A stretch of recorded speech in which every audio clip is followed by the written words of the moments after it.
What is up, everybody? It's Dr. Vibe here, host and producer of the award-winning Dr. Vibe Show, the home of Epic Conversations, and I'm the host of Epic Conversations, 2020 Best Podcast News Award winner, 2018 Innovation Award winner given out by the Canadian Ethnic Media Association, and I host the only online show in the world for dads and fathers that is sponsored by Dove Men Plus Care. And as always, I'd like to say you're blessed, highly favored, a magnet for miracles, and a solution for someone's problem.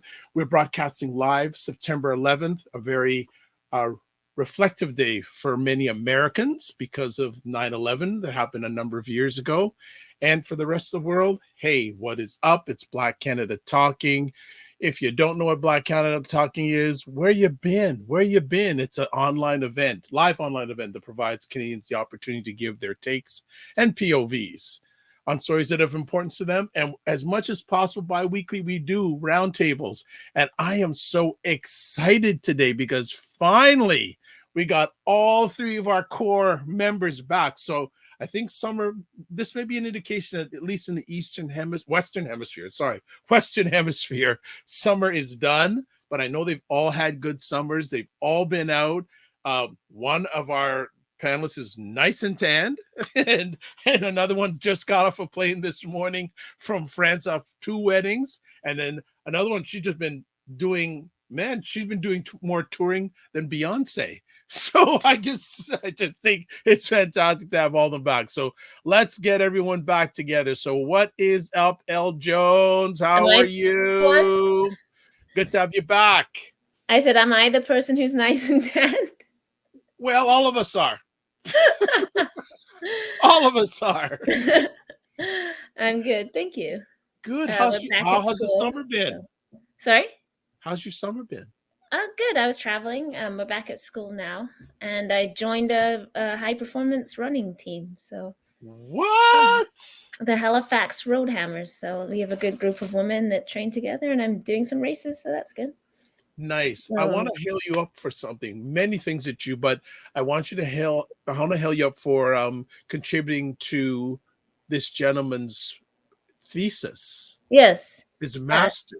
Matthew Solomon. Yes. Yeah. So how did that go?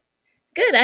He sent me some of the stuff in the final. I don't watch my own stuff, so I don't know. But it was a thesis on, I think, different attitudes to policing and law enforcement and punishment and stuff like that. So he's making a documentary, and he wanted different voices. So you hooked us together, and yeah, we had an interview, and hopefully he passed. I don't know. Yeah, he did pass. He did pass. I'm pretty sure he passed, but he was so fired up and excited how he thinks he has such high praise for you. Oh, good. Well, that's nice to hear. So, well, thank you for accepting, because you didn't know who he was. I said, well, he's a really good guy, and it worked out well. So thanks for taking the time out of your positive, productive schedule. Yeah. Fantastic. Let's talk about maybe Ottawa's version of Beyonce, because she just toured the Ottawa circuit, like all over Hey, Sarah, what's going on? Hello. Hi, everybody. I'm excited to be back. Just came back from Baltimore. Be more. This is a shirt from the Reginald F. Lewis Museum of African American History and Culture. Shout out to my little sis who hosted me while I was there. Greetings from the unceded territory of the Anishinaabe Algonquin peoples here in Quebec. And yes, respect to the 9/11 victims, but also really, really, everybody was mourning Queen Elizabeth II. I am still very much in deep mourning of Bernard Shaw. Bernard Shaw, yes, the first chief anchor of CNN, a pioneer in cable broadcast news, someone who was there from 1980 to 2001. Truly the gold standard in network news, his professionalism, his just commitment to facts, to, the proper presentation and contextualization of historic events. He was there for the first Gulf War, if you remember, 91. He was there for a slew of other events, Princess Diana, blah, blah, all of that. And I'm really it's such a loss. We've lost Ed Bradley. Remember him from Absolutely. 60 Minutes. We lost Ed Bradley. We've lost. Oh my gosh! Like we're losing them all. It's like an entire generation that we're losing. So. Yeah, and Bernard Shaw's trademark thick mustache. Yes, the glasses and the glasses. Yeah, and just that gaze, that imperturbable gaze, and his ability to just stay cool under pressure, dignified. Everybody talks about the Queen and her dignity. Bernard Shaw was dignified no matter what it was he was covering, respectful of all the people he interviewed. And I mean, what a loss. What a loss. Interesting little fact before we get to Cesar that I'm going to send you the link. Tavis Smiley just did a really interesting interview for 2.5 hours. And it's one of the fascinating things is his 20-year personal relationship with Prince. And Prince pushed him that Tavis owns his own black talk radio station in LA, KTLA. And one of the things that Prince told him is that content is king, but distribution is the emperor. Ironically, I was in Minneapolis for a week before Baltimore. So, But I'll send you the link. Fascinating. Great advice, though. Yeah. Own the content and distribution. Yes. Very, very smart to do. So thanks for sharing. And then off the plane, literally off the plane from Paris, France. Cesar, how are you? Dressed just as I came off the plane. Right here. Yes. How you been?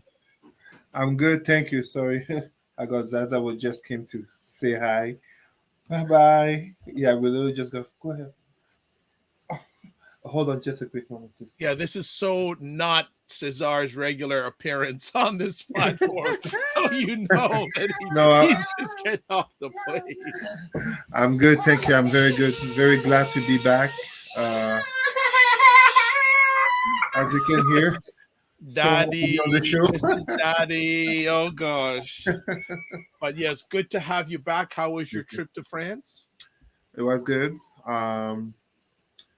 Traditional wedding for my baby sister was last Saturday, and yesterday the Western/white dress wedding.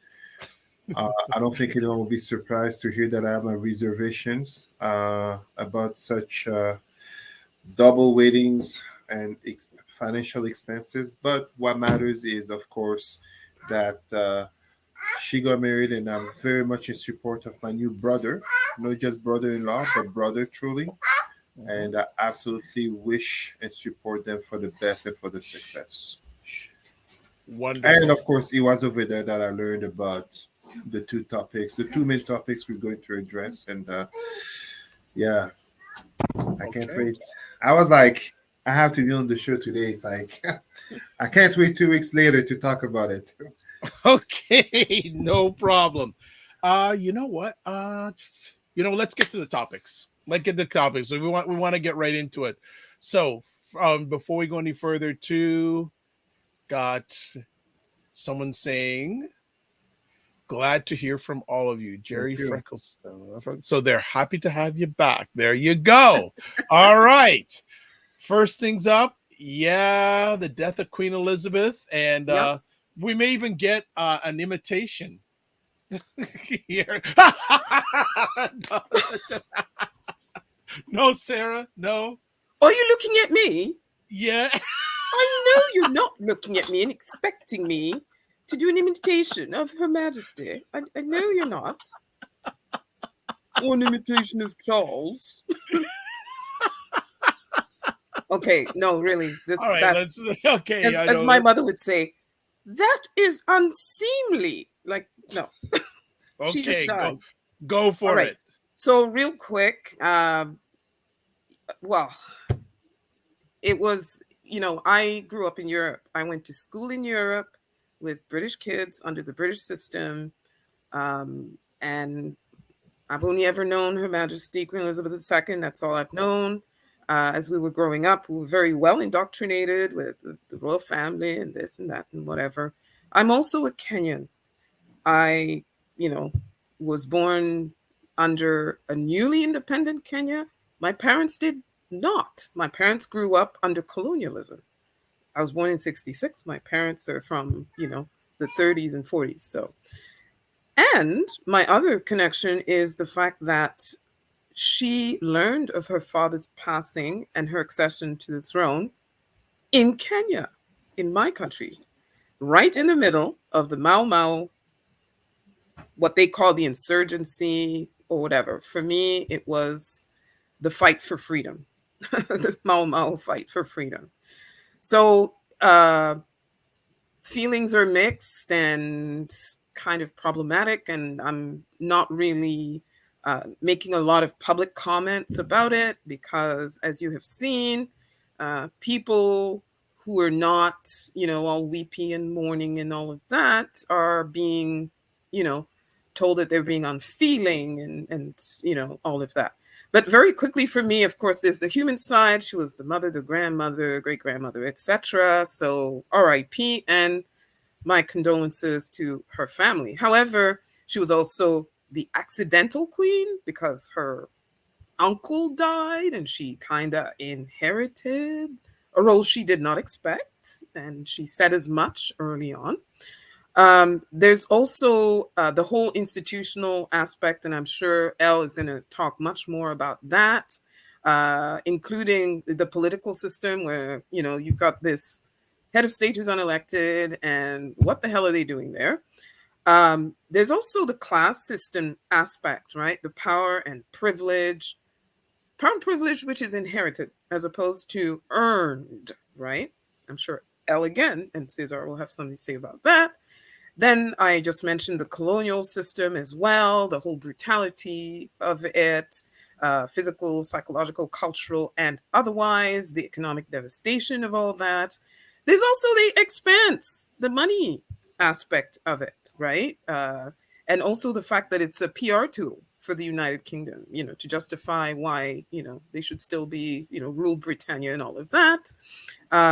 And I don't know if Elle's going to bring up the sovereign grant and the cost of the visits abroad, the whole moral leadership aspect. Everybody's going on and on. I've been hearing people interviewed on the different networks. Oh, she was a great leader. Oh, it's kind of sad. We've lost a great leader.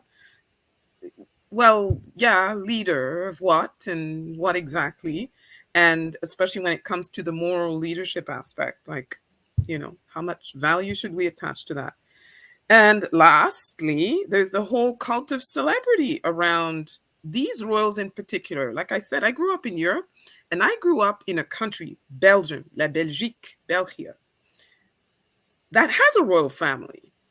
One of the most infamous royal families with the most brutal and infamous King Leopold, right? And there wasn't nearly that kind of cult of celebrity around the Belgian royal family that there is around the British royal family. So there's the royal business. It's been referred to as the firm. Diana had something there, the fact that it's a firm. There's products associated with it. There's a brand associated with it. There's charities that come with the business model of the royal family. There's tourism that is attached to the royal family as well. And last but not least, the tabloids. There's an entire media industry that lives off of this particular family, right? So I'm going to leave it there. I think I've kind of set the table, so y'all can just fill in all those different aspects. Go ahead. So mixed feelings.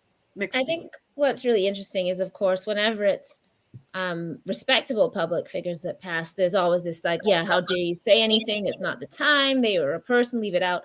But for example, I haven't seen a lot of public mourning for the guy that stabbed all those people in Saskatchewan. Everyone's I'm glad that he's dead. So, and I'm not comparing, I'm not saying these are all the same thing before someone accuses me of making false accusations. I'm just saying that the through line, on the one hand, if colonized people, I'm not sad the queen is dead, everyone's getting just piled on and being told they're a monster. But I remember people dancing the streets when bin Laden was killed, right? So people express joy for dead people all the time. But of course, especially if brown or black people dare to say, well, this is what the history of this person was, and this is why I'm not going to mourn this person, then it becomes like the worst thing we can possibly do. So there's an unequally distributed idea of like respectability of mourning, right? That's happening here. And as you pointed out, anybody who sort of dares to put their head above that parapet, especially this Nigerian professor who Elon Musk, tweeted at to make sure that people would pile her on, who basically said half my family like died in genocide by this queen, and I'm glad she's dead.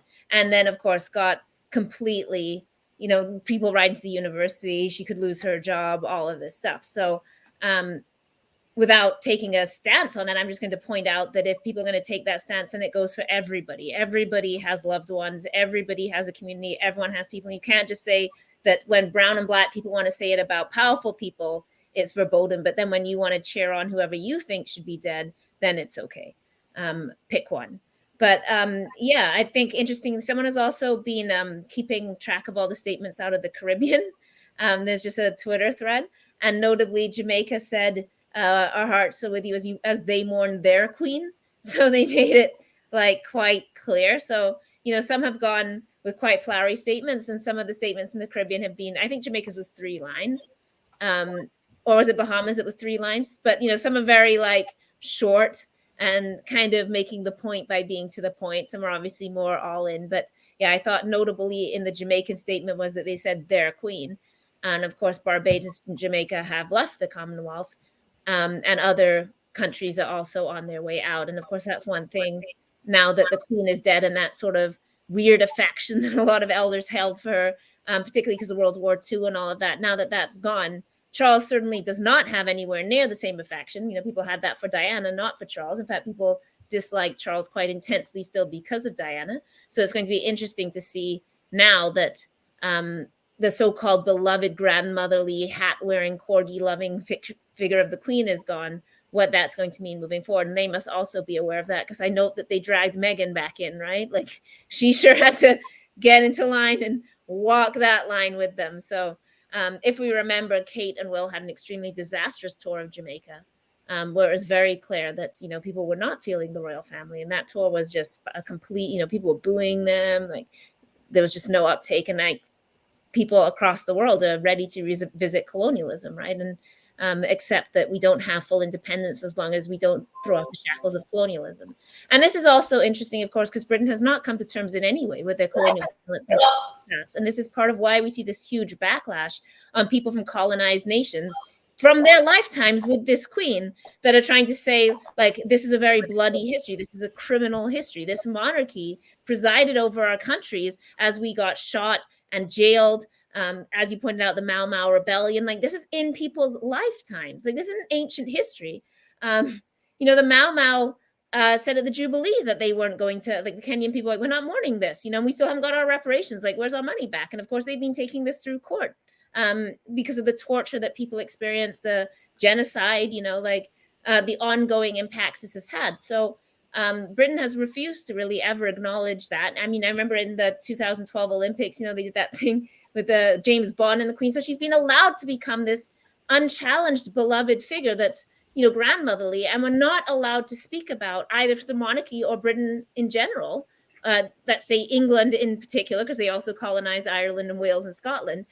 We haven't been able to speak honestly about what they've done. Irish TikTok, I don't know if you were following Irish TikTok, but Irish TikTok was not playing around. Like, they were extremely critical, and including video of a football stadium where they were chanting Lizzie's in a box, right? Like, the Irish people, because they, of course, do not support the monarchy. So this kind of buried thing has also been coming out, where people are also saying, well, let's talk about these histories.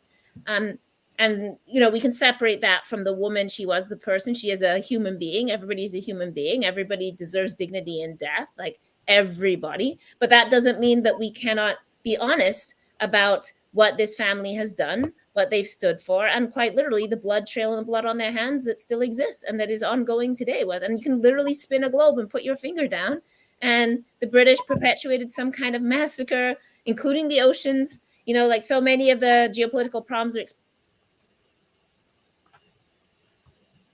Middle East is the dregs of the colonial divide and rule, picking people up, putting them in another place, playing people up against each other, playing tribe against tribe, favoring this person, and a lot of these tensions that we're still living out in war that's still killing hundreds of thousands and millions of people is a direct result. And the last thing I'll say before we go to Cesar is people are trying to give her credit for ending colonialism. So one of the myths we're being forced to keep our mouths shut about is when they're like, oh, how dare you say this queen was a colonizer? Under her, colonialism ended in all these countries, like as if she supported that.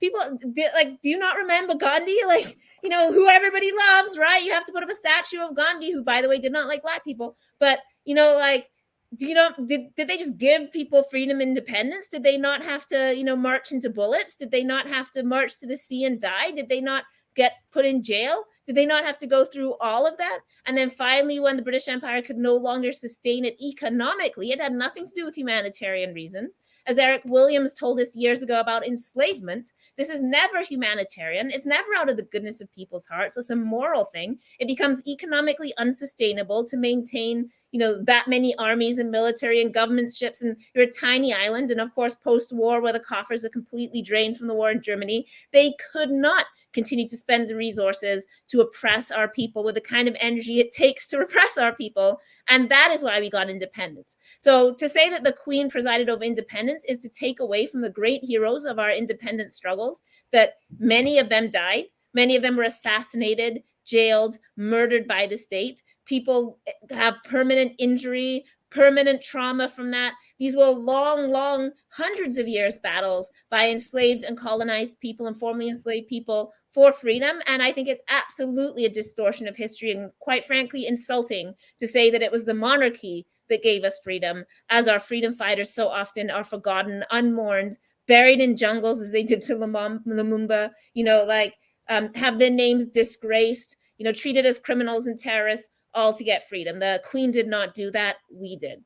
I said last thing. The last thing I'll also say is my grandfather was actually threatened with sedition for singing calypso songs against the British Empire. So my family has quite a long history of anti-colonial struggle in the person of my grandfather, who, was very famously, for independence, a trade unionist. Quite famously saw the troops marching to war, and he's like, "What are you doing?" And they're like, "We're marching for king and country." And he was like, "You have a king? You have a country?" So he was a very militant figure of his time. So yeah, and my mother had to march around in Trinidad in the heat, on Victoria Day, and wave the flag, and they sing about how Britons would never be slaves. Like, people really grew up with this stuff, and in their lifetimes saw the struggle for that independence. So it is not ancient history. It is not forgotten. It's not something that we should just let go of because, what's the big deal? These are things that our own parents, our own grandparents lived through and had their lives circumscribed by. And so many of them died being spat on. So the idea that we can't tell the truth about what this family, this monarchy, this regime, and this power system has stood for is absolutely absurd. Did she live up to what you were hoping for, Sarah? Hallelujah. Okay. Cesar, come on in. There's so much to say. First of all, I want to pay respect to what our sisters, Sarah and Dr. L. Jones, have said, because, look, I posted about this, but there is so much to say, I think it's hard to understand the extent to which one has to balance the mind in understanding that the death of Elizabeth of Windsor, or whatever truly her last name is, because number 2 is not her last name, but it's hard to grapple that a 96-year-old mother and grandmother, older than my grandmother, can die. And of course, to her family and those close to her, total respect to the fact that they mourn her. Like, I'm not here minimizing the grief of Charles, Williams, and even Harry and so many others. I have a grandmother too, and I buried my birth mother at 22, and today, September 11, I celebrate my second mother birthday. But what do we stand for? Who are we? What is remembered about us? What is basically I mean, for one as Elizabeth II, who will be in history books, who already is, by the way, the paragraphs, the pages, the books about her, to what extent will they write about the content of tabloids and, of course, the tragedy of Diana and so many other scandals that occurred? But to what extent will they actually talk about what she represented? And when I say she represented, beyond the institution, so the institution that, I mean, we talk about the British Empire on which the sun never set, Victoria. We have to talk first of all about the fact that, I think it was Elle who said it, they colonized their neighbors, aka the Welsh, the Scots, and the Irish. They killed them. They famished them, aka Irish people. So, although I'm not on Irish TikTok, I'm not surprised. I'm not disappointed. Again, I'm not surprised to see many Blacks talk about mourning her passing, but that's an impact of colonization. The very fact that we are here all speaking English, four Black people from different countries, even in Africa, different islands in the Caribbean, and we are here speaking English, that's colonization. I would strongly doubt that there's any white English Windsor or whatever Buckingham Palace descendant who speaks any African language or even understand patois. I strongly doubt it. But here, allow me to go just a little bit further. I'm not going to repeat what has been said about the Mau Mau. I'm going to bring up the fact of the hypocrisy that is granted to Elizabeth in terms of not criticizing what she represented when, in an age of growing consciousness, but also critical narratives, we have come to question what Mother Teresa stood for in regards to financial handling in regard to the poor and also views. We have come to, look at Gandhi differently, as rightfully Al was saying, in terms of his views towards Blacks. Winston Churchill, me will notably train senior leaders, Winston Churchill, the model of leadership for Western politicians, etc., was, even for his time, criticized for his racism and views towards Indians, but also views towards those that we call today Palestinians, and notably Blacks.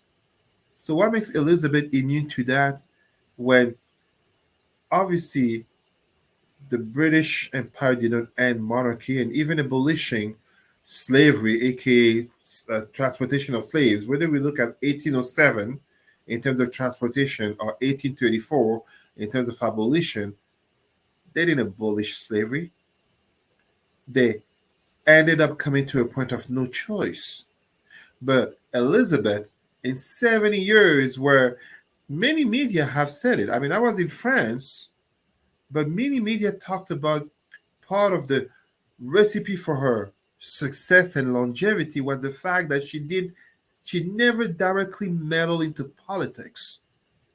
If we are to be honest and hold everyone accountable, as we so often speak, especially for a public person as Elizabeth, silence to oppression is an agreement to oppression.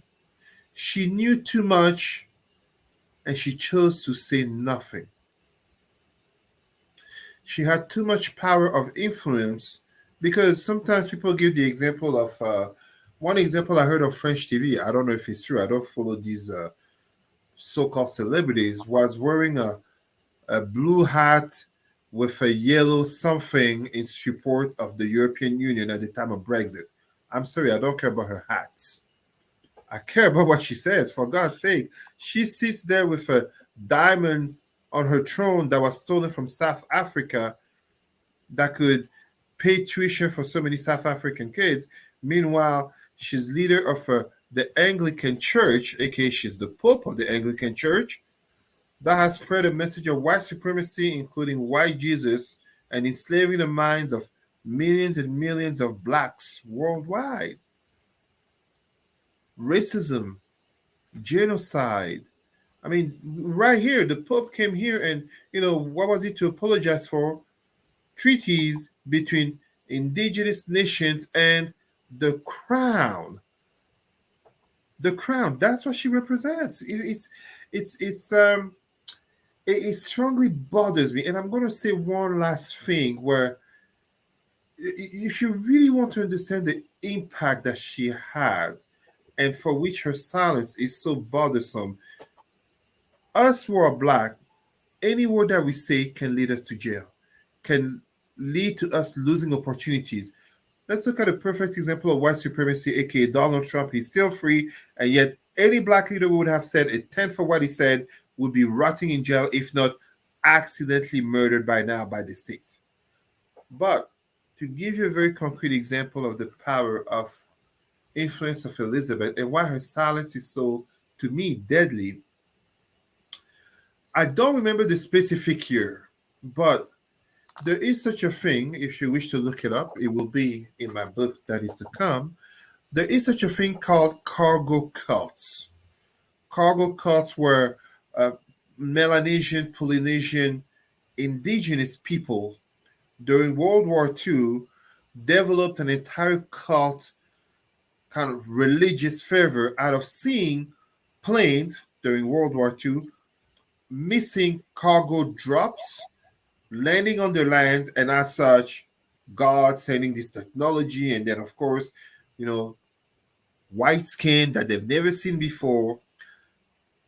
After World War II, there was a visit on one of the islands. I can't remember if it was Vanuatu. I'd have to recheck my memory here. And Elizabeth and Prince Philip, they were held by these dark-skinned men, and they were seen by them as gods on earth. Because Philip is a man, Philip is taller, and the kind of looks that he had, aka, you watch that movie Underworld, you understand what I mean, that vampirish look. And I'm not saying that at all to insult them. This is just, that the notion of vampires is to mean they are superior to humans. They came to celebrate them as gods, and these people really saw Philip as God on earth. To really make you understand what I'm saying, how serious it is, Richard Dawkins, very well-known scientist who opposes religion, came to the conclusion that it would be terrible to announce to these people the truth about Prince Philip and Queen Elizabeth, that they are just mere mortals. My problem was not so much that these Black indigenous people from Pacific Islands believed Philip and Elizabeth to be gods.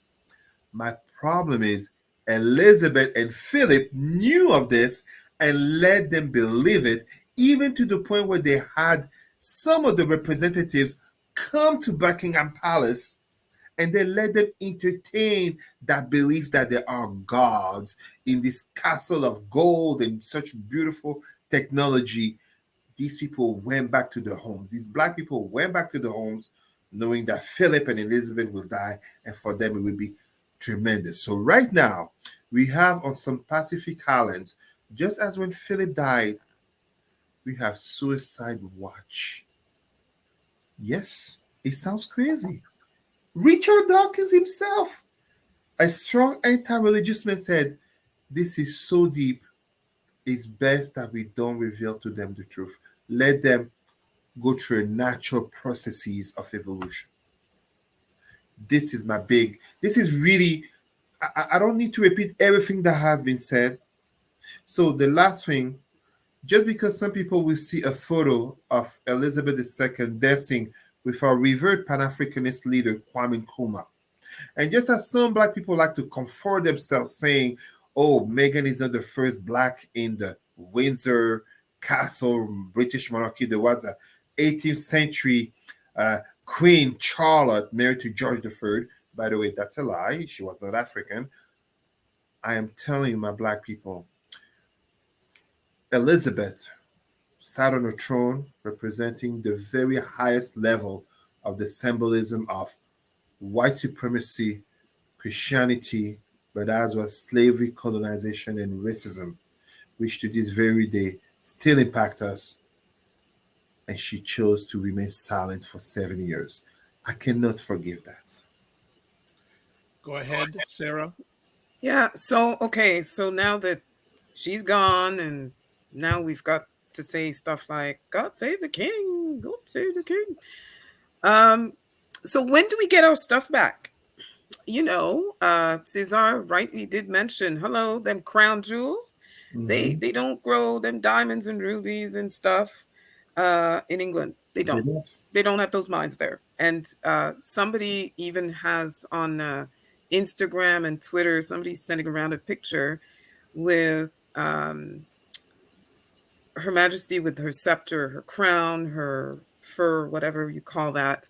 And everything is labeled in terms of where it was stolen from, where it was taken, because they didn't go to a market and purchase this stuff and how much is this and how much do we pay? No, they just helped themselves. So what I'm interested now is in reparations.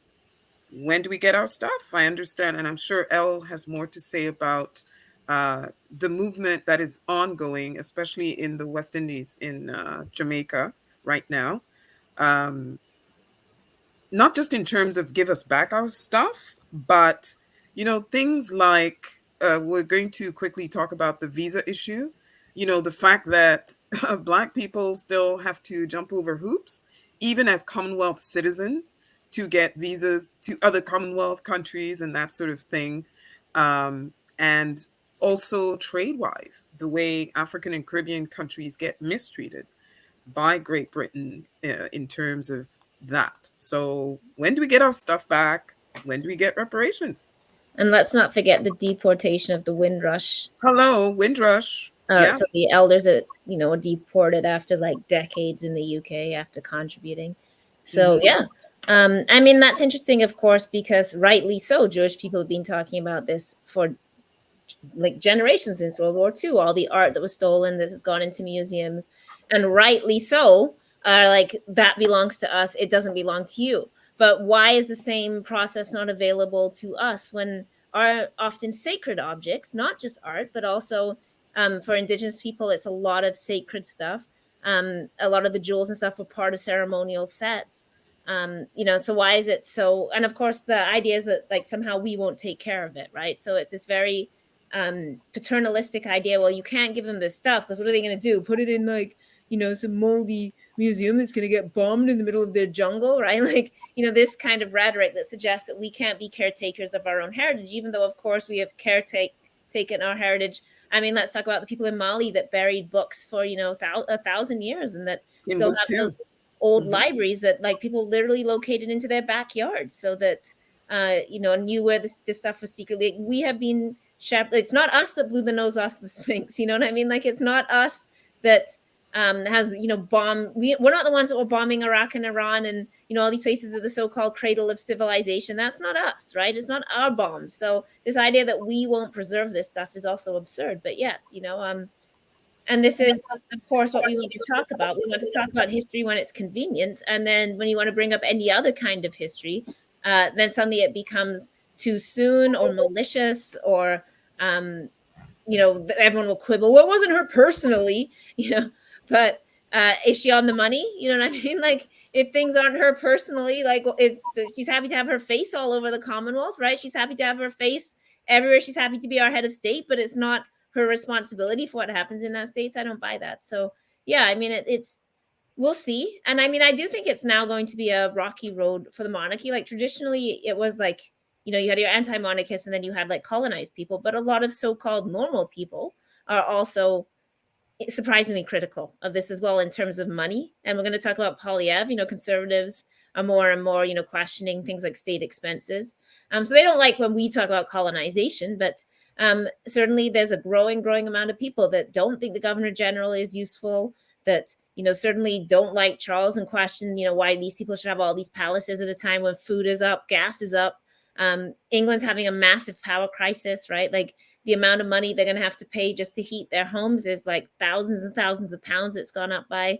Obviously, this is also related to the war in the Ukraine, where billions of dollars are being pumped, so COVID, obviously. So, people are in real financial straits. We have huge inflation, low jobs, no ability to get housing, and people are also tired of paying, frankly, for parasites, whether that's corporations, royal families, or whatever other elite structure. So, yeah, I think there's going to be, and I'm going to say a perhaps surprising backlash, like not just from people like us who would expect it from, but from more mainstream people are going to be asking these questions. And also, the thing is now, the subjects have other royal families with which to compare this British royal family. I mean, Norway, Sweden, Denmark, these people are regular-ish. Like, they don't have this whole cottage industry around them, and they are more in tune. They have adapted more easily to modernity because they never had that whole lavish thing the way the British had it. And they understand, or they seem to understand, their privilege to such an extent that you get Dutch royal family riding around on their bikes. You get in the Norwegian family people who actually have jobs, like proper jobs. The Swedish royal family, same thing. So it's going to be a time of let's go back to the drawing board and sort of revisit, like, what can we sort of, what's the fat we can carve out of this and reshape this, if we want to keep it. That is, there's no guarantee that the British people want to keep it, because demographically there's a demographic shift as well. I was hearing one report on CTV here about the demographic shift, where increasingly Great Britain is brown and young and not necessarily sort of having that same vested interest. And there are a lot of young people who, the royal family, whatever, me, mine, and my immediate existence. What are they doing for me? So anyway, I think Cesar wanted to say something.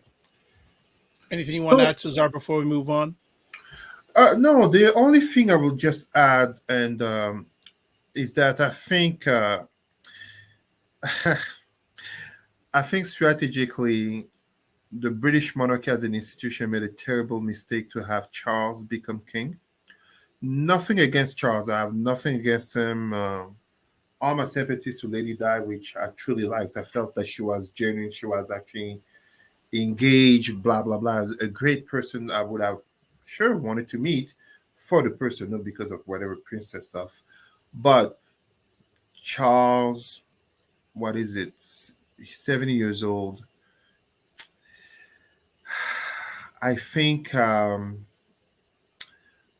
institution has to understand that in order to survive, the line of succession that was there, it basically, they just reproduced the model of the papacy, aka another old white man was going to be there for what, 5, maybe 10, 15 years. Meanwhile, there are screams of change. Society is changing. Yes, there will always be people who are nostalgic about princes and princesses, but ultimately, in these times following a pandemic, a recession, climate change, who knows what's next? The aliens? He's not the person who should be there right now for this institution to truly want to survive. This is my prediction. I'm not saying it's going to fall now. It has been there for over 1,000 years. To be quite specific, in 44 years, it will be 1,000 years that this monarchy has been there. 1066, Guillaume le Conquérant, William the Conqueror, 1066. So it will be 1,000 years in 44 years. So it will not crumble in a day or two. But the death of Elizabeth is one big step further towards its crumbling. However, a message to all British people, but also people of the Commonwealth: the monarchy only survive by ripping off the hard labor of the common and poor people. They do not work. Charles, at 7 years old, just got his first job. His entire life has been waiting on getting his job of becoming king, aka waiting for mommy to die. That's quite like a Greek play right there. So, no, we have to, if we live in democracy, democracy is ultimately incompatible with the notion of monarchy, aka people who are simply there, privileged simply by statutes of birth. That's it, that's all. It is absolutely, it's an institution that is absolutely unequal and insulting in the 21st century. Me working in equity, diversity, and inclusivity, you cannot claim to be about equity, diversity, and inclusivity and support the monarchy. It's a contradiction in the same sense as saying you're Jewish and you support fascism. I said it. That's exactly All it. right. All right. Let's move forward. We go. Next up, there is a change in the Conservative Party. Pierre Poilivere is now the new leader. What you all have to say? Go ahead. 4 words. 3. No. 3. God help us. God help us. Because here we go with the anti-elite populist message and vibe and the appealing to grievance politics, the anti-vaxxer, the trucker convoy, the indigenous people who complain too much. What do these Black and brown people, Black Lives Matter, like, what is this? Why should they get no? I mean, yes, it's going to be a formidable opposition. There's going to be a lot of, we've already gotten a taste of what he would be like as, the leader of the opposition, because very often under Harper, he was the attack dog guy, especially on economic policy and that sort of thing. So we've already got a taste of what he's going to be like. And then, of course, that visceral hatred of Trudeau and any, liberals and all of that. So, we've gotten a taste of what he's going to sound like on the national scene. And it's very disturbing that this is how conservatives win now. Like, you appeal to a base that is so, riled up and aggrieved and to a certain extent, not even thinking straight, no vaccine mandates, etc. Yeah, most of them are gone. What is your grievance? Well, we want freedom. What freedom? Because he Poilivere talks a lot about, the whole freedom message, etc., just like the MAGA people. And we have to wonder, freedom for whom? Whose freedom? In what form? What does that look like? What is it about Canada right now that's not free for you, privileged white guy, middle class, with how many pensions does he have now? Is a former cabinet minister and a MP since he was 24 or something like that, and he's like a 40-something-year-old. So, you really have to wonder what it is that's going on. And I'm praying. We're not going that MAGA route where you've seen in the United States, where the Republican Party now is like a shadow of its, original or former self, under Bush, Reagan, etc. And where, you've now got the Democratic Party sort of, we want that old Republican Party back where you can at least talk sense to them and have them at least think about it and then discuss. I'm hoping Poilivere was putting on a show to get that base, and once he's reeled them in, he's going to move a little more towards the center and, be as reasonable can be as a conservative. That's what I'm hoping. But I'm nervous. The problem is that some of that base is now, he's not radical enough for them, including certain Black commentators who I won't name that have even moved away from Poilivere and are going further than that. So what's really interesting, I guess, is like, even as far as he goes, for a lot of the conservative base, like they're beyond that. And one of the interesting rhetorical points is really coming out of the extremist society. There's no right, there's no left, there's only truth, right? So that they're trying to really say that this isn't right wing and that we're calling them right wingers. But Freedom Convoy would use this, right? Like, if you actually meet us, it's not about politics, it's about freedom. And freedom clearly imagined from this right wing place, because it's individual freedom, it's authoritarianism masking as freedom. I mean, we don't need to rehearse all these arguments. He talked about them a lot with the Freedom Convoy. Of course, it's not about Black people's freedom, freedom from colonialism, freedom from being policed. It's, you know, the freedom of the white individual, property owning, to like not have to hear the woke, you know. And Poilivere is one of those people that loves to call things woke, you know, and like this CRT or whatever. Like, he's, you know, exactly one of those. But part of the masquerade is this isn't about politics, and that those who are smart are moving beyond left wing and right wing, because that's irrelevant now. And what there is, so that's an interesting thing. And what's been really frightening is the radicalization of some Black people into this. So, and I'm not saying this to drag people, so I'm trying, like, but I mean, a current lawyer for the Freedom Convoy is a Black woman, Sarah Onyango, right? She was defending them in the church. She ran for the NDP previously, and now is a Freedom Convoy person. And her own campaign manager said on Twitter that in January of 2022, he was Ron. Yes, I know who she is. Yeah, her own campaign manager was like, in January, she was planning another run with the NDP.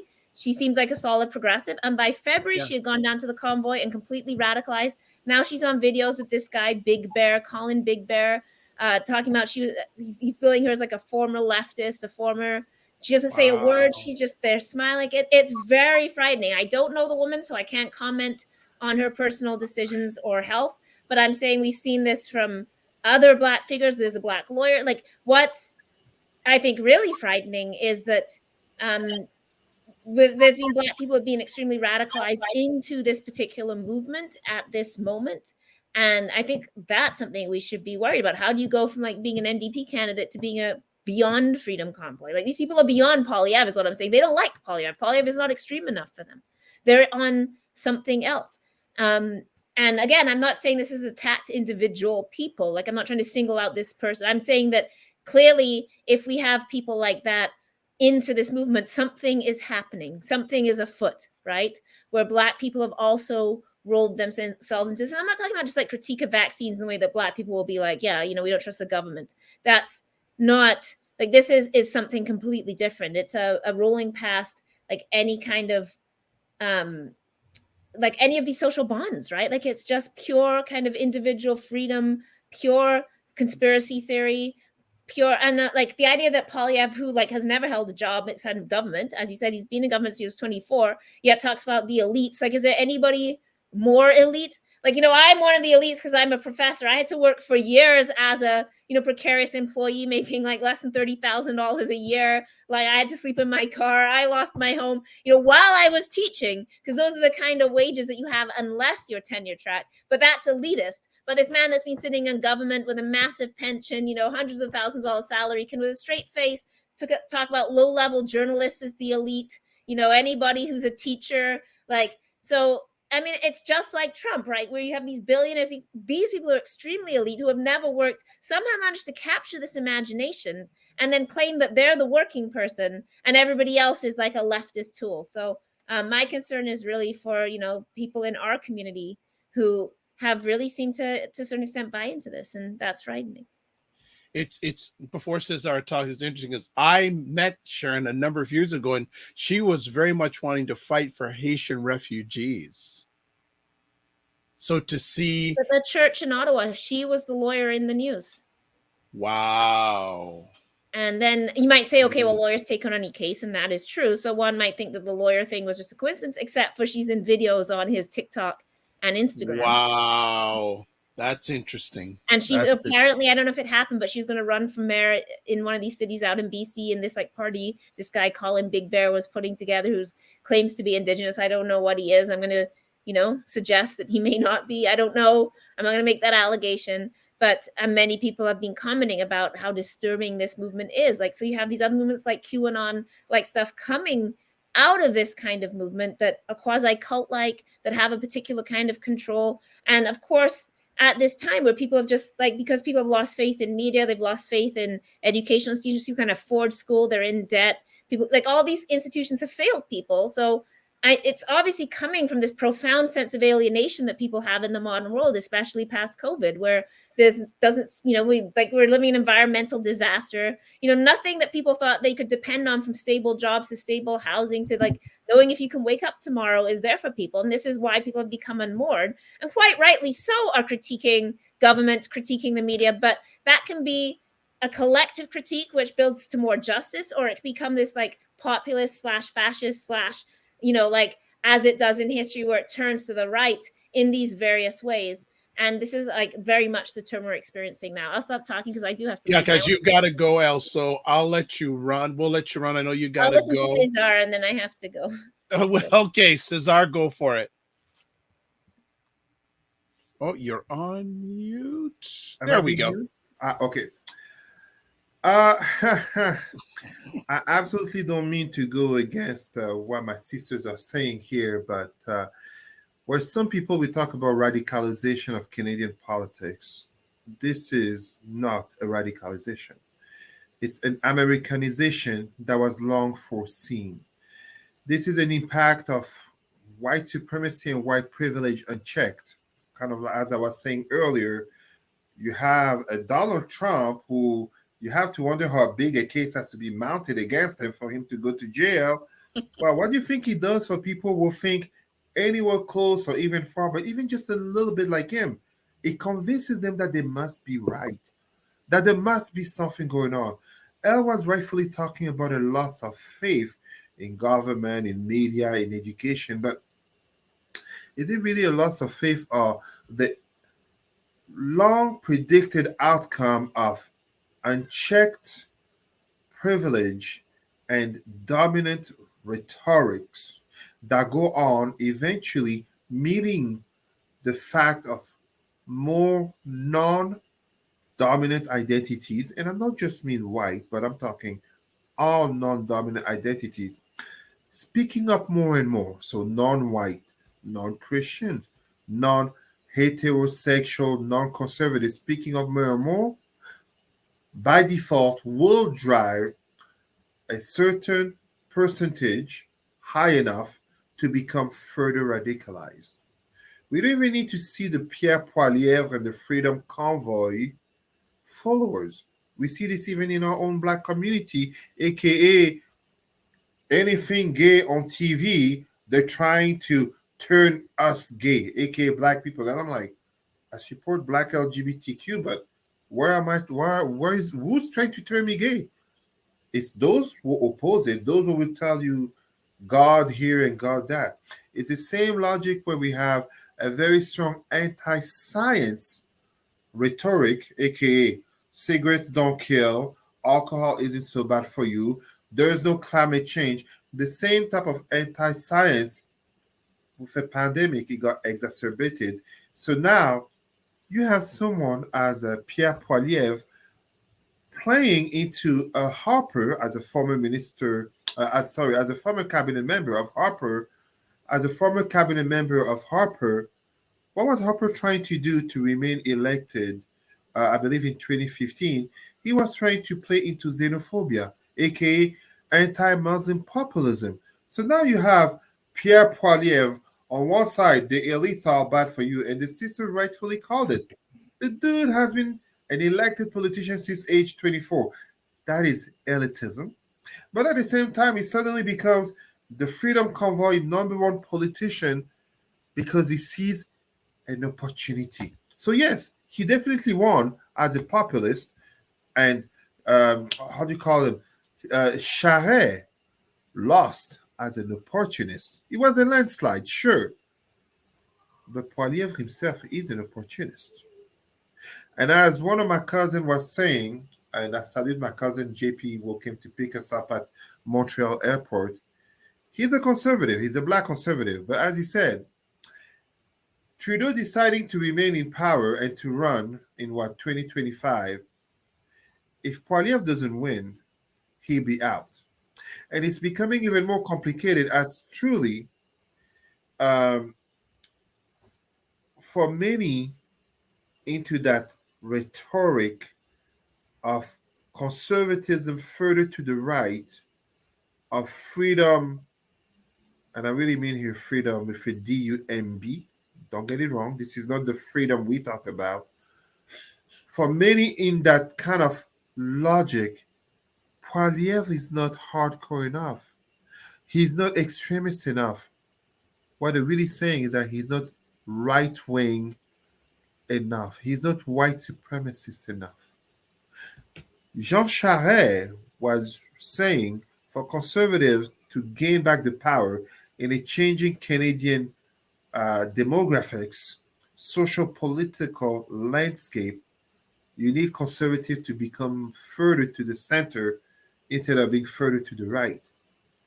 If Poiliev is showing himself as a populist, well, he will eventually have a challenger that very few expect, not in Justin Trudeau, in a certain Mad Max, aka Maxime Bernier. It's an Americanization of Canadian politics.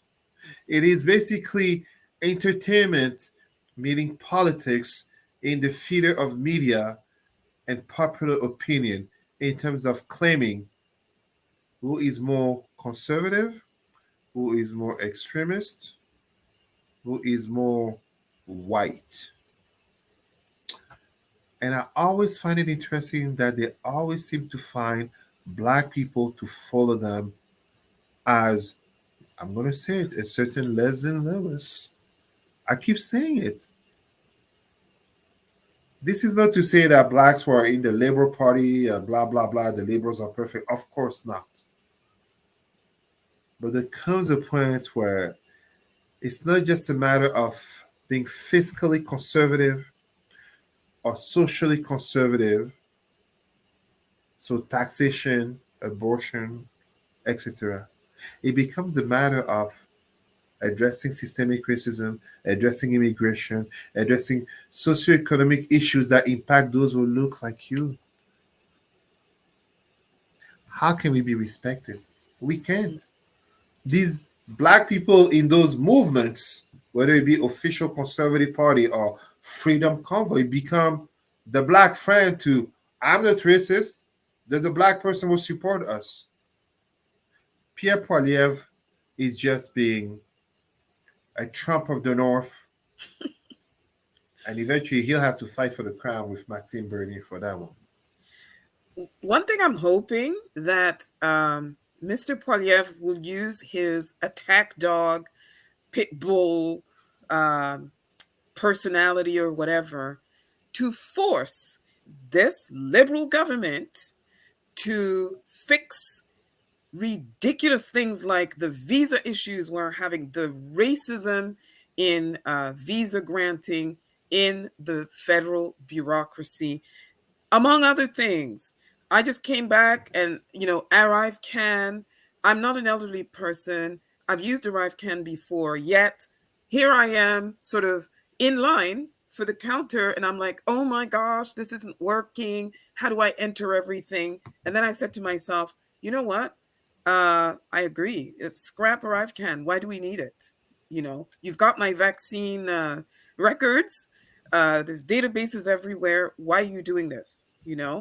And so many other things, different government programs that really, passports, etc., that need to be looked at. So I'm hoping that the Poiliev conservatives are going to use their attack dog methods to put the fire under the bums of this liberal government to get up and stop wringing their hands and saying, well, there's nothing we can do and we're doing our best. No, do better.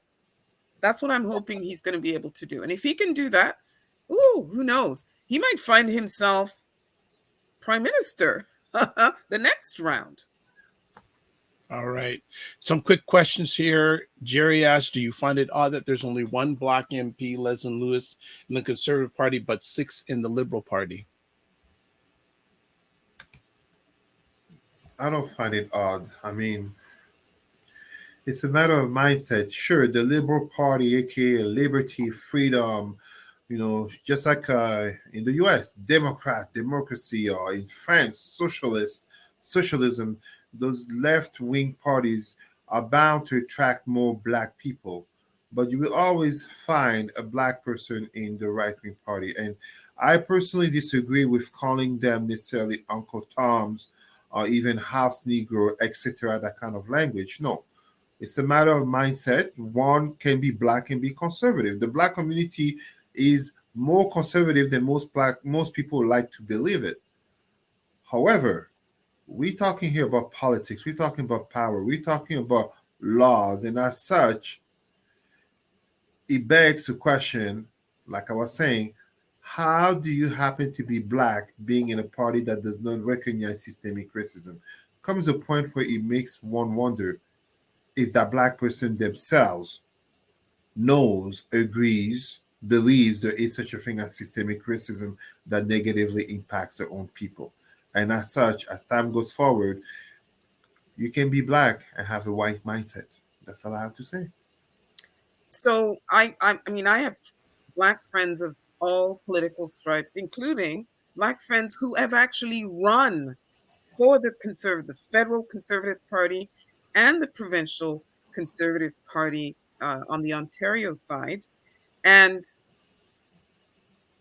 it's not necessarily that Black conservatives aren't running. You have to look at the structural issues and also the way the Conservative Party, provincially or federally, is run and is constructed. There are barriers. There are actual real barriers. You have to raise a certain amount of money. So you have to be someone, with a wide network of people with a lot of money. Then you have to be somebody who has, an established record of, actively sort of, working within, the Conservative Party system. And, as we say in Quebec, veut pas, whether you like it or not, you have to suck up to a lot of some white people who are the gatekeepers of everything in order to get your toe anywhere near, accessing, lists, member lists, and that kind of thing. And it's still a very white controlled outfit. I'm not convinced that the Liberal Party isn't either. So we will get we will get more Black federal MPs when the system, the system within that party allows for that to happen. And also you need Black candidates to be running in winnable ridings. You're conservative and you're running against a very popular liberal who has been there for decades, for example, or somebody who really is like a real heavyweight of the NDP in a particular riding, and you're a Black conservative and you're running there, and what are you expecting? They have a big machine around them. The voters in that area, the name recognition is there. You've been parachuted in.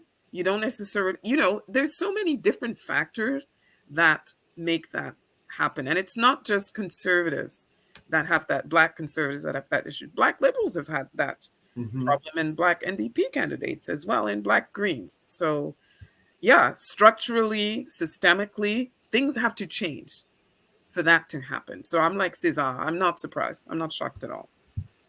Okay. Let's move on to our last conversation piece. African students face high Canadian visa rejection rates, education stakeholders. Sarah, you wanted to talk about this. Listen, I'm sure, I don't know, like the Canadian media didn't sort of really pick up on it right away. But, ever since the spring, while everybody was fussing about how Passport Canada couldn't process new passports or applications for extending passports fast enough, some of us were really looking at, wait a minute, what's all this I'm hearing about visa applicants from sub-Saharan Africa and Black Africa having like the highest rejection rate from the Canadian government. And So the student thing didn't come on the radar until closer to, the return to school. We were seeing, festivals and, cultural events where, for example, the Yemi Alade debacle, where her visa was rejected twice. So she couldn't come for Festival International Nuit d'Afrique, which is one of the largest African music and cultural festivals on the North American continent. And Yemi Alade is the Beyonce, quite literally, of the African world right now. How are you telling Yemi Alade that we're not going to give her a visa because maybe she'll want to stay in Canada? Really, right now? And then that started happening to more and more artists without proper reasons being given. Now that students are supposed to return to campus, over here in Quebec, you have now the Quebec government that's screaming even louder about why they should have their own separate immigration regime where people come in under that regime, as opposed to sitting around waiting for the government of Canada to very happily deny visas to Francophone African students who have, they've shown they can pay, they've registered, universities are waiting for them, everything is set up, and then all of a sudden, visa denied. Very impersonal, no explanation.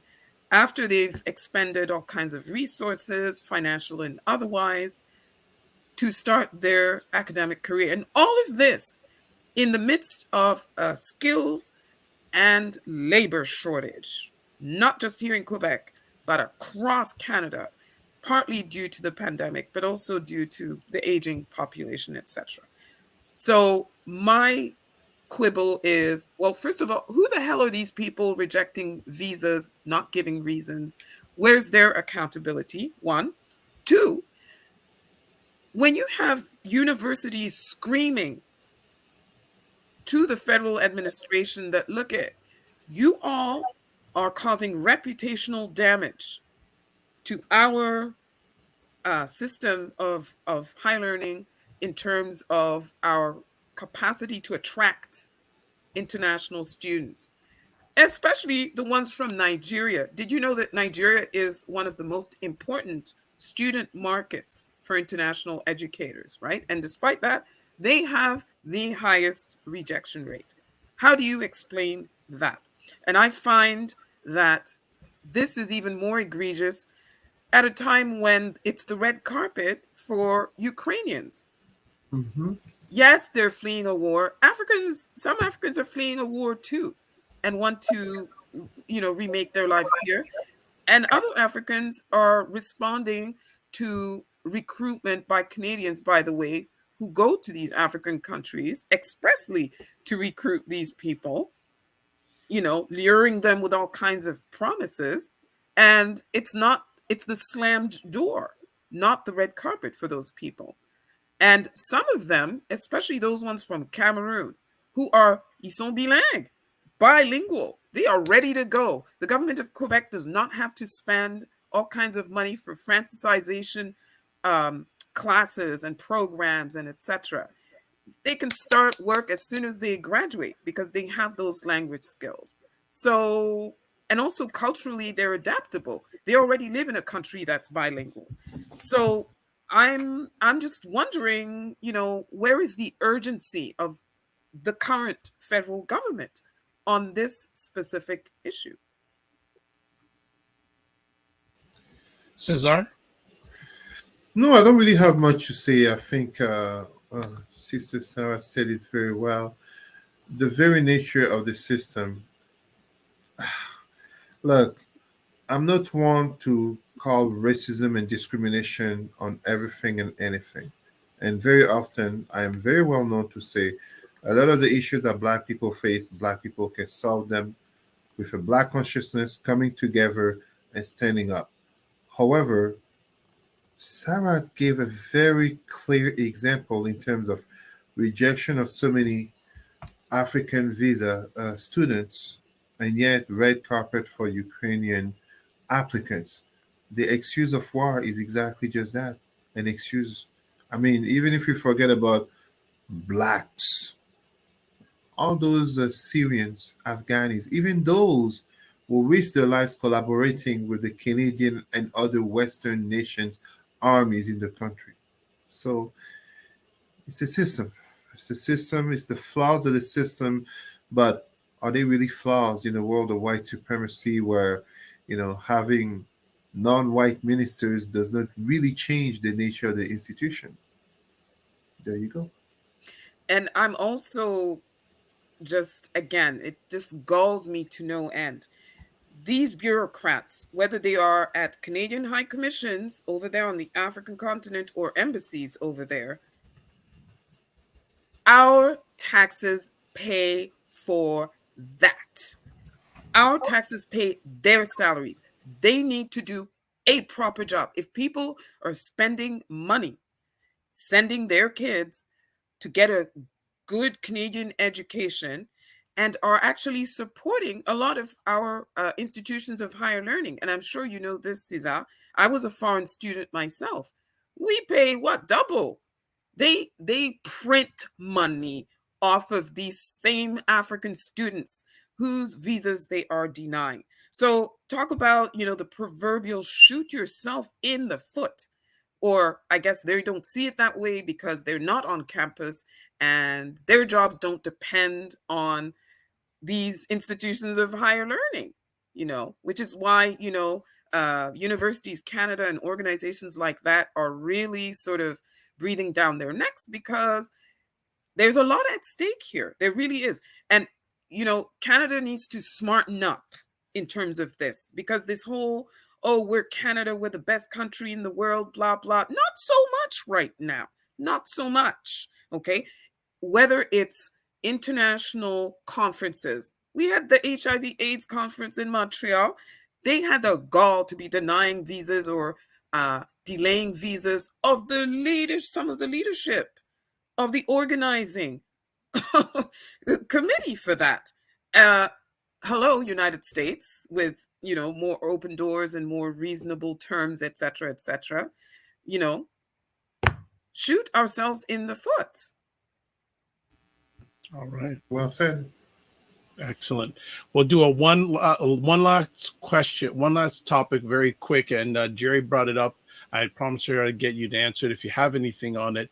She asked, "What do you think of the two new British Prime Minister's cabinet's diversity, with there being two Black ministers in very powerful positions?" Congratulations to them. Congratulations to new Prime Minister. Sorry, why? Go ahead. Cesar. Well, I mean, we have to congratulate them. I mean, okay, Cesar. Okay. As black people, we are known for celebrating the first such. Yeah, congratulations to them. It's good for their resume. It's good for the families. But does it really change the nature of the institution? By the way, in France, the Minister of Education is also Black. Mixed Pape Diaye, if I got his name right. In Italy, they've also had Black ministers. Yeah. In the US, they've had Black ministers, and I think Germany too. Yeah, So yeah, congratulations to them. Yeah, bravo, yeah. Hooray! But does it really change the nature of the institution? Yeah. Fortunately, I absolutely do not think so. And let us be careful here. And this is absolutely nothing against them per se. Congratulations to them. No, they're Black, they're Africans, and blah, blah, blah. We can celebrate all of that. The institution is always more powerful than the individuals, especially when those individuals come from places of minorities. We clearly saw how a certain Barack Hussein Obama, with all his education and proper steps to reach the position of President of the United States, was still referred to by the N-word, and his whole family insulted by the same people who would also say that he's a pretty fine guy. Meanwhile, we see a certain Donald Trump, his real German name, by the way. Trump is Americanized. Donald Trump basically do a coup d'etat but because he checks the right identities, including billionaire, not just white, but including billionaire, he's still free. Mhm. So no, congratulations to those ministers, but it takes more than that to really bring change to a racially changing country as Great Britain that is continuing the perversity of neocolonialism through such a thing as the Commonwealth. So yeah.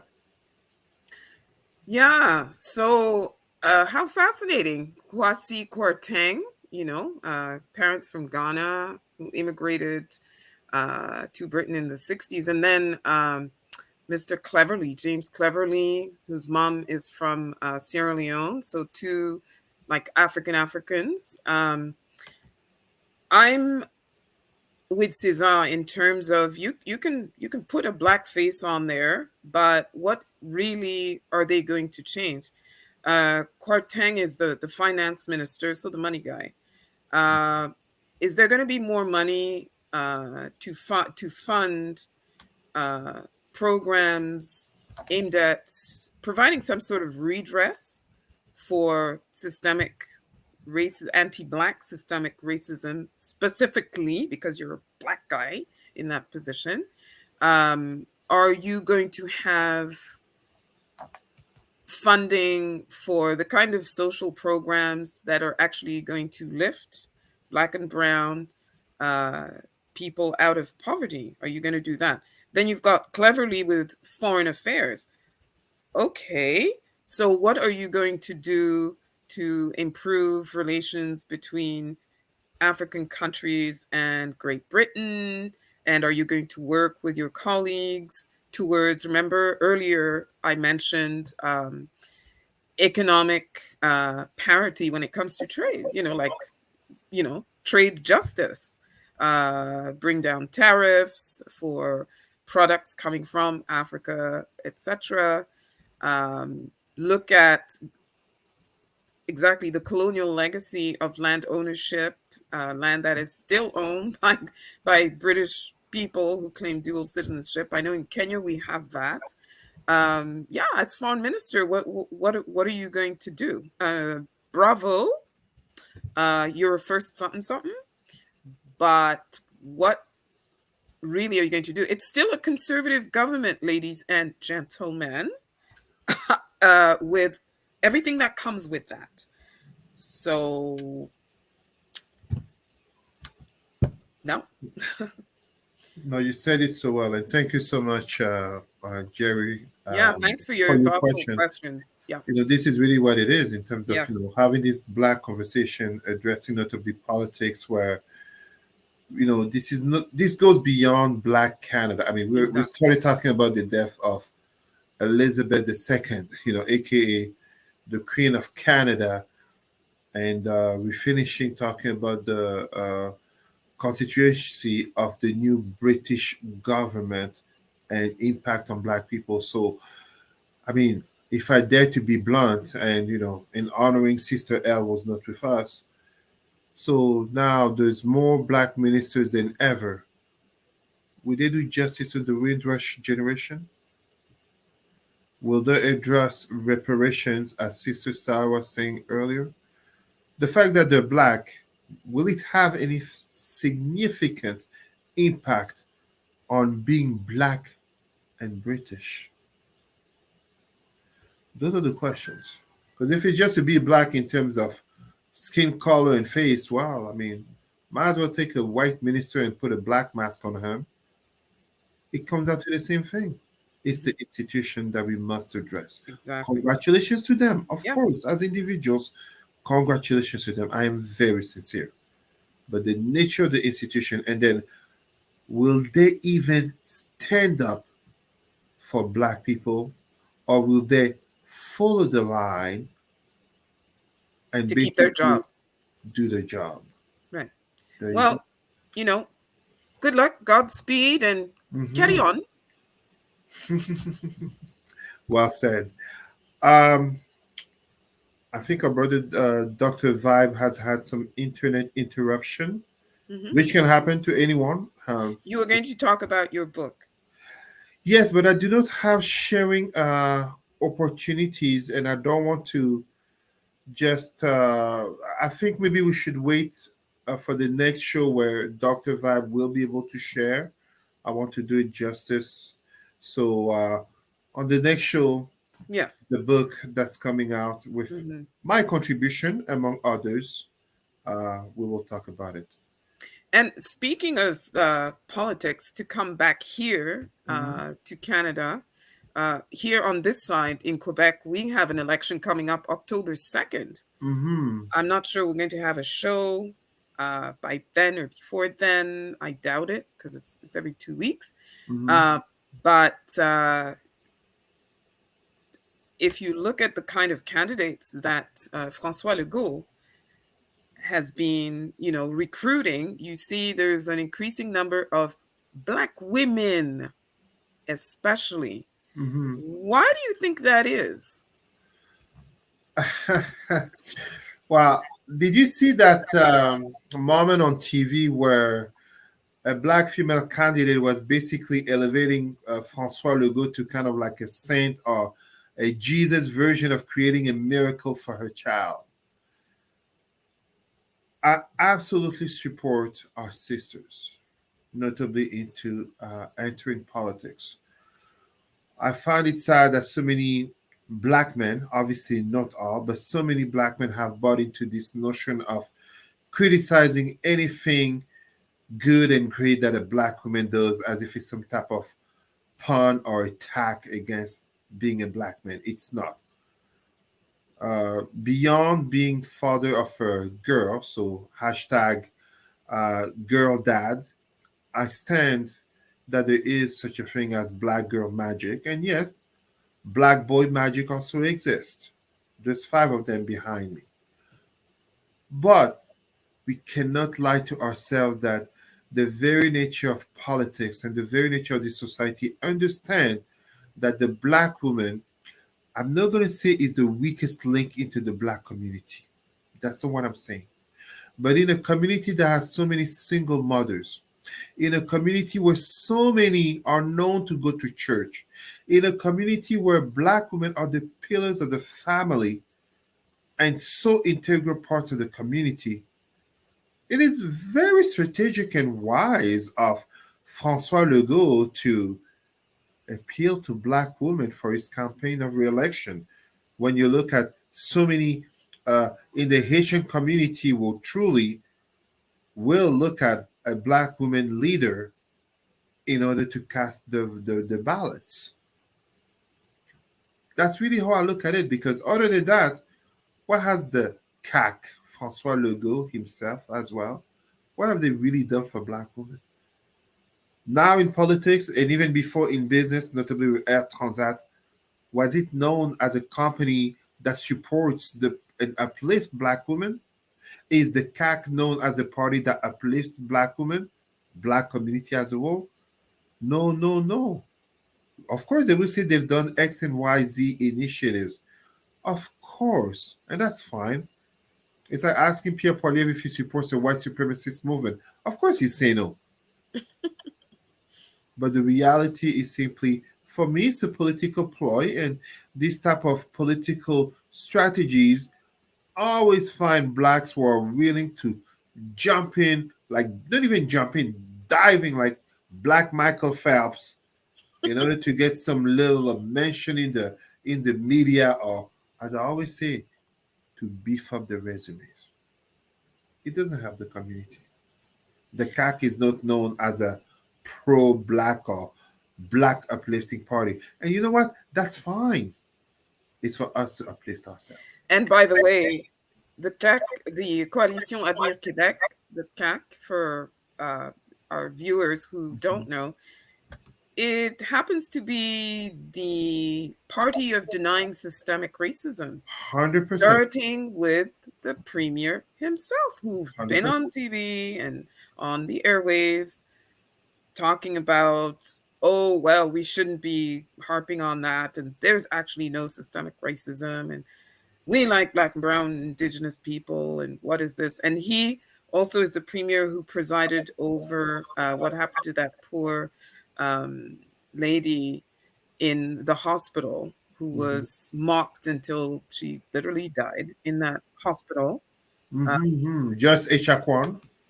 Right, Joyce Echaquan. And he's also presided over the the commission on what is was it systemic racism? The rapes and sexual harassment by police officers in Val d'Or of these indigenous sisters over there. And he also has been presiding over urban decay, especially in Montreal, areas that are heavily populated by newcomers, Black and brown newcomers, and we've yet to see any sort of energetic attempt at. It's not a priority for him. The Coalition Avenir Québec is. I'm generalizing, of course, because they do have voters in Montreal, but they greatly rely on the Quebec outside of Montreal voters, and inversely, majority of Blacks in the province of Quebec are in Montreal, and they greatly vote Labour Party, notably with a Black woman as Labour Party leader, aka Dominique Anglade. Black votes is not a priority. It's not what they need, what they cater to. I do not fall for the representation of Black women in the party, just as speaking earlier about the new British government of Liz Truss. I do not fall for the nomination of basically Black candidates. Black ministers in top jobs. It's nice. It's symbolic. It's good for the newspaper. Concretely, for the average Black woman, man, child, and senior, it brings little to no difference other than symbolism. So that's Quebec. Now back to your side of the river, Ottawa. There's a mayoral, and there's actually, it's a race. Municipal elections are going to be happening October 24th, I believe.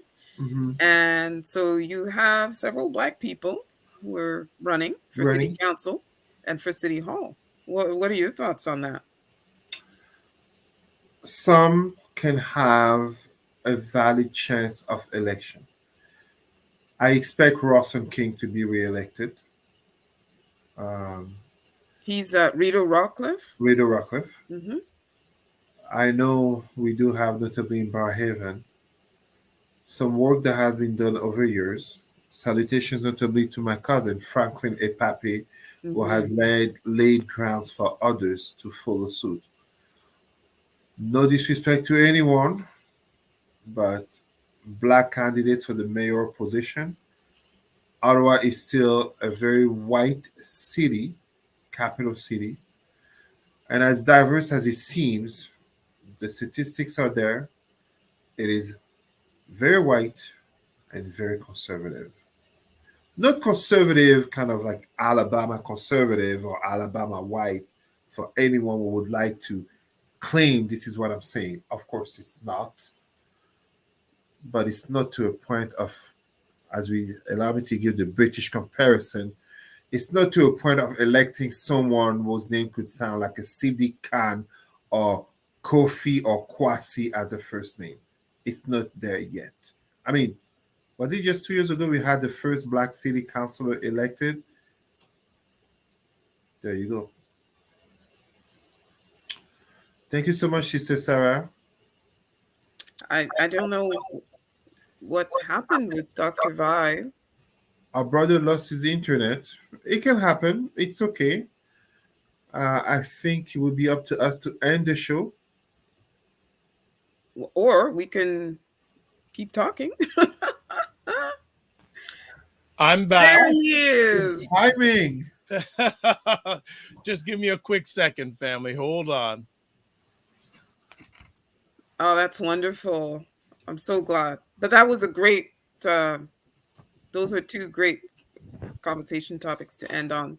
I'm going to be really watching closely what's happening in Quebec because Dr. Vibe, yes, we were ending. We extended. Bonus time. Yes. We were ending the conversation with upcoming elections here in Quebec on my side and in Ottawa on Cesar's side, and looking at Black women being recruited to run as candidates, especially on this side in Quebec. But yeah. Well, so I didn't know if you guys would still be here. Oh no! So I'm a radio host and I'm an interviewer. You deal with these things. So I love it. I had to do basically that to a restart. So I thank you for your patience, and I didn't know if you had to leave and all that. So I appreciate everything. So as always, we want to thank you for your time, and also Elle, who's not with us. Sarah, what is the best way for people to get in touch with you? Before I say that, I would like to, since we're talking about queens, come on, y'all. I would like to send a very special happy birthday shout out to Queen Honorable Dr. Jean Augustine, who just celebrated 8 decades and 5 years of existence, many of them in the service of her community, her province, and her country. This woman is incredible. She's such a source of inspiration. And I'd like to wish her a very happy birthday. And I mention her also because she is one of the founders of 100 Accomplished Black Canadian Women. Cesar, you were talking about Black women as leaders. These 3 women, Donna Jones Simmons, the Honorable Dr. Jean Augustine, and I can't believe I'm forgetting her. I'm forgetting her name. But these 3 women who created this initiative to showcase Black excellence in our within our sisters. We are having the biannual gala this Saturday in Toronto. I hope to see you there, Dr. Vibe. I hope you're going to attend. Yes? I didn't know about it till you just told me right now. Yes. So the gala honoring the 2022 honorees and also launching the book showcasing these wonderful queens, some actual queens who've actually earned that title. So that's going to be happening at the Woodbine Banquet Center in Toronto this Saturday. You can also watch it online. So maybe you'll watch it online, Dr. Vibe. Online, sure. There'll be a live stream of it. So I'd like to acknowledge them. And that being said, I can be reached at on Instagram. I'm on Black Ottawa 411, or is it at 2 Black Ottawa 411? I believe that's what it is. I never can remember. But I'm on CHU 89.1 FM on Saturdays at 11 a.m. Eastern on Black on Black.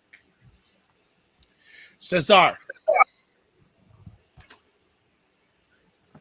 You can reach me at rootsandculturecanada.com, but even better on Facebook, Cesar, CESAR, Remy, RIMY. Yeah, I'm still there. All right. Well, I'd like to thank everyone who put up with us today. And I still think we're having a little bit of a technical challenge, so I'm going to make it really quick. If you want to touch base with me, best places to do it is all the contact information, website, email address, YouTube and Facebook, Twitter at DRVIBESHOW, and Instagram, the DRVIBESHOW. As always, I like to end off all the conversation. Go ahead, Sarah. Yes. Dr. Denise O'Neill Green. That was the 3rd founder of the 100 ABC Women initiative. Thank you. No problem. No problem. Live your life as a dream. If you can dream it, you can make it. Sometimes you have to get small to get stronger. Block assumptions and aim bigger, aim better, aim higher, aim wider. Love, faith, and respect. And remember to give yourselves grace. We'll see you soon. Walk good.